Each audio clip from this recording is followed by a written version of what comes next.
Lok Sabha speaker के selection की प्रक्रिया आज होगी शुरू। दोपहर 12 बजे तक दाखिल होंगे नॉमिनेशन। 26 जून को होगा लोकसभा स्पीकर का चुनाव। 27 जून को राष्ट्रपति द्रौपदी मुर्मू संसद के दोनों सदनों को संबोधित करेंगी। 18वीं लोकसभा के 264 सांसद आज लेंगे पद और गोपनीयता की शपथ। पहले दिन 280 सांसदों ने शपथ ली। राहुल गांधी बतौर सांसद आज दोपहर 3 से 4 बजे के बीच लेंगे शपथ। लोकसभा बुलेटिन के मुताबिक 461 है राहुल गांधी का सीरियल नंबर। 18वीं लोकसभा के पहले सत्र के पहले दिन पीएम मोदी ने ली संसद पद की शपथ। अमित शाह और राजनाथ सिंह समेत नवनिर्वाचित सदस्यों ने शपथ ली। देश में आपातकाल लगाए जाने के आज 50 साल हो रहे हैं पूरे। बीजेपी देश भर में आयोजित करेगी अलग अलग कार्यक्रम। बीजेपी अध्यक्ष जेपी नड्डा आपातकाल पर आयोजित कार्यक्रम डार्क डेज ऑफ डेमोक्रेसी को करेंगे संबोधित। दोपहर 12:30 बजे पार्टी कार्यालय में होगा कार्यक्रम। पीएम मोदी ने इमरजेंसी को बताया देश के लिए काला धब्बा। कहा 50 साल पहले संविधान को नकार दिया गया था। पीएम मोदी ने कहा भारत की नई पीढ़ी ये कभी नहीं भूलेगी कि देश को जेलखाना बना दिया गया, लोकतंत्र को पूरी तरह दबोच लिया गया था। पीएम मोदी बोले देश की जनता ने हमारी नीति और नीयत पर मोहर लगाई। संसद ड्रामे और स्लोगन से नहीं चलेगी। पीएम के इमरजेंसी वाले बयान पर मल्लिकार्जुन खड़गे का पलटवार। कहा मोदी ने खुद देश में अनडिक्लेयर्ड इमरजेंसी लगा रखी है। राहुल गांधी ने कहा संविधान बचाने के लिए हमारी लड़ाई जारी रहेगी।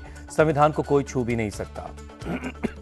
महाराष्ट्र कांग्रेस अध्यक्ष नाना पटोले ने कहा पीएम अपने 10 साल के कार्यक्रम की भी समीक्षा करें। विपक्ष के प्रदर्शन का सपा सांसद इकरा हसन ने किया समर्थन। कहा संविधान से देश चलना चाहिए। सपा प्रमुख अखिलेश यादव का बयान अच्छे दिन का लोगों ने बहुत इंतजार किया, उनकी खुशी के दिन जरूर आएंगे। लोकसभा में नेता प्रतिपक्ष के सवाल पर बोले अखिलेश यादव बातचीत करके वक्त पर फैसला होगा। नगीना से सांसद चंद्रशेखर आजाद का बयान मैं जब तक संसद में हूं हर जुल्म के खिलाफ आवाज उठाऊंगा। केंद्रीय मंत्री ललन सिंह का पलटवार संविधान खतरे में नहीं है और न ही इसे बदला जा रहा है। विपक्ष के प्रोटेस्ट पर बरसे केंद्रीय मंत्री जीतन राम मांझी का बहुमत मिला है, बहुमत की सरकार चल रही है। गुना में केंद्रीय मंत्री ज्योतिरादित्य सिंधिया का बयान बोले देश की जनता ने अपना पूरा विश्वास दिखाते हुए पीएम मोदी के हाथों में देश की बागडोर दी है। ज्योतिरादित्य सिंधिया ने विपक्ष पर साधा निशाना। कहा जो लोग बहुत उछल कूद रहे हैं अगर पिछले तीनों चुनाव के उनके आंकड़ों को मिला दिया जाए तो भी वो 240 तक नहीं पहुंच पाएंगे। राज्यसभा में सदन के नेता बने जेपी नड्डा। कांग्रेस नेता जयराम रमेश बोले उम्मीद है विपक्ष को अपने मुद्दे उठाने का मौका मिलेगा। ईडी ने जम्मू कश्मीर के सब इंस्पेक्टर परीक्षा पेपर लीक के मामले के मास्टरमाइंड यतिन यादव को गिरफ्तार किया। नीट और नेट परीक्षा से तार जोड़ने की जांच हो रही है। नीट पेपर लीक के मामले में एक्शन में सीबीआई। बिहार, गुजरात और राजस्थान के 5 केस टेकओवर किए। अब तक मामले में हुई 26 गिरफ्तारियां। नीट पेपर लीक के मामले में ईओयू का बड़ा खुलासा। हजारीबाग के एग्जाम सेंटर में मिले क्वेश्चन पेपर से छेड़छाड़ के सबूत। पेपर लीक के आरोपों पर ओएसिस स्कूल के प्रबंधक की सफाई। कहा क्वेश्चन पेपर के बॉक्स का डिजिटल लॉक नहीं कर रहा था काम। एनटीए के कहने पर कटर से काटा गया। नीट पेपर लीक को लेकर महाराष्ट्र में भी एक्शन। लातूर से 2 आरोपियों को गिरफ्तार किया गया। सीएम ममता बनर्जी ने पीएम मोदी को लिखा खत। नीट एग्जाम तुरंत रद्द करने के लिए कदम उठाने की मांग की। समाजवादी पार्टी के प्रमुख अखिलेश यादव का बीजेपी पर अटैक। कहा बीजेपी सरकारों में पेपर लीक होते रहे हैं। पेपर लीक को लेकर सियासत है हाई। आरजेडी ने पेपर लीक के आरोपी संजीव मुखिया से एलजेपीआर का जोड़ा कनेक्शन। तस्वीरें शेयर की। नीट एग्जाम को लेकर केंद्र सरकार गंभीर। केंद्रीय मंत्री चिराग पासवान बोले छात्रों के हित में जल्द फैसला लिया जाएगा। शिवसेना यूबीटी सांसद अरविंद सावंत का बयान पेपर लीक गंभीर मुद्दा है, कड़ी कार्रवाई होनी चाहिए। नीट पेपर लीक बीजेपी की बड़ी नाकामी। एआईयूडीएफ महासचिव रफीकुल इस्लाम बोले शिक्षा मंत्री को इस्तीफा देना चाहिए। नीट मामले में महाराष्ट्र का कनेक्शन भी आया सामने। नेता विपक्ष बोले विजय वडेट्टीवार बोले सरकार का पूरा सिस्टम फेल हो गया है। आरजेडी सांसद मनोज झा की मांग नीट के एग्जाम रद्द होने चाहिए। एक देश एक एग्जाम करवाने में यह सरकार फेल है। यूजीसी नेट के मामले की जांच में खुलासा। जब्त 9 मोबाइल फोन के टेलीग्राम ऐप का डेटा डिलीट किया गया। एग्जाम रिफॉर्म्स को लेकर 7 सदस्यों की कमेटी की बैठक हुई। 2 महीने में रिपोर्ट सौंपेगी कमेटी।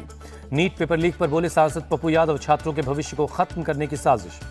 सीएम ममता बनर्जी ने पीएम मोदी को लिखा खत। तीस्ता जल समझौता वार्ता में पश्चिम बंगाल को शामिल नहीं करने पर नाराजगी जाहिर की। ममता बनर्जी ने बंगाल को खत्म करने की साजिश का लगाया आरोप। एक तरफा फैसला लिया तो पूरे प्रदेश में आंदोलन होगा। टीएमसी सांसद सुदीप बंदोपाध्याय बोले भारत बांग्लादेश के बीच समझौते में केंद्र सरकार एक तरफा फैसला कर रही है। भारत और बांग्लादेशी सेना के बीच एमओयू पर दस्तखत हुए।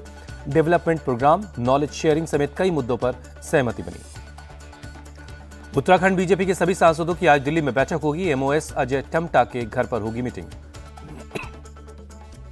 झारखंड विधानसभा चुनाव की तैयारी में जुटी कांग्रेस। एआईसीसी मुख्यालय में खड़गे राहुल गांधी ने प्रदेश नेताओं के साथ बैठक की। मुंबई में एमएनएस के कोर ग्रुप की हुई बैठक। विधानसभा चुनाव की तैयारियों पर चर्चा हुई। राज ठाकरे ने कहा, वोट के लिए समाज को बांटा जा रहा है, इसके खिलाफ जुलाई से प्रदेश का दौरा करेंगे। बीजेपी नेता प्रवीण दरेकर का बयान, धर्म के नाम पर आरक्षण का कोई प्रावधान नहीं। मनोज जरांगे ने मुसलमानों को आरक्षण देने की मांग की है। मुस्लिम आरक्षण के मुद्दे पर महायुति में मतभेद। एनसीपी नेता सूरज चव्हाण बोले, मुसलमानों पर अत्याचार हुआ तो आवाज उठाएंगे। कांग्रेस सांसद दीपेंद्र हुड्डा का बयान, कहा, सत्ता पक्ष के पास भले ही संख्या बल है, लेकिन जनता ने हमें नैतिक बल दिया है। हरियाणा में प्रचंड बहुमत के साथ कांग्रेस की सरकार बनेगी, दीपेंद्र हुड्डा का दावा।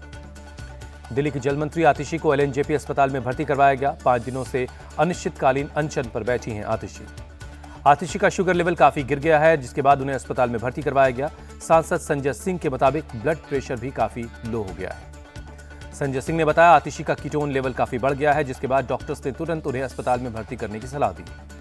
संजय सिंह ने कहा, आतिशी अपने लिए नहीं लड़ रही हैं, वो दिल्ली वालों के पानी के लिए लड़ाई लड़ रही हैं। आतिशी ने अनशन तोड़ने से किया इनकार, कहा, स्वास्थ्य चाहे जितना खराब हो जाए, 28 लाख दिल्ली वालों को जब तक हरियाणा पानी नहीं देगा, अनशन जारी रहेगा। बीजेपी प्रदेश अध्यक्ष वीरेंद्र सचदेवा ने कहा, दिल्ली सरकार वाटर लीकेज और पानी की चोरी नहीं रोक पा रही है। दिल्ली के मंत्री आतिशी के अनशन का टीएमसी ने किया समर्थन। महुआ मोइत्रा, सागरिका घोष समेत कई नेताओं ने जाकर मुलाकात की। दिल्ली के मंत्री सौरभ भारद्वाज की मांग, एलजी विनय सक्सेना को इस्तीफा दे, उन्होंने अवैध तरीके से 1100 पेड़ों को कटवाया। दिल्ली के सीएम अरविंद केजरीवाल की रिहाई पर लगी रोक को लेकर आज दिल्ली हाईकोर्ट सुनाएगा फैसला। दोपहर 2:30 बजे कोर्ट अपना फैसला सुना सकता है। दिल्ली हाईकोर्ट ने 21 जून को केजरीवाल की रिहाई पर लगाई अंतरिम रोक। ईडी ने निचली अदालत में मिली जमानत को हाईकोर्ट में चुनौती दी थी।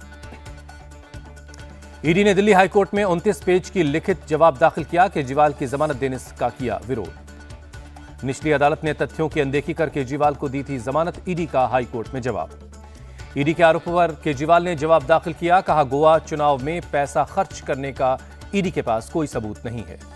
सेक्स कांड के आरोपी प्रज्वल रेवन्ना की बड़ी मुश्किलें। कोर्ट ने 14 दिन की न्यायिक हिरासत में भेजा। अयोध्या में राम मंदिर के मुख्य पुजारी आचार्य सत्येंद्र दास का दावा, पहली ही बारिश में मंदिर की छत से टपक रहा है पानी। राम मंदिर में पानी टपकने की खबर पर बोले मंदिर कंस्ट्रक्शन कमेटी के चेयरमैन नृपेंद्र मिश्रा, डिजाइन और कंस्ट्रक्शन में कमी नहीं है, अभी ऊपर वाले फ्लोर का काम बाकी है।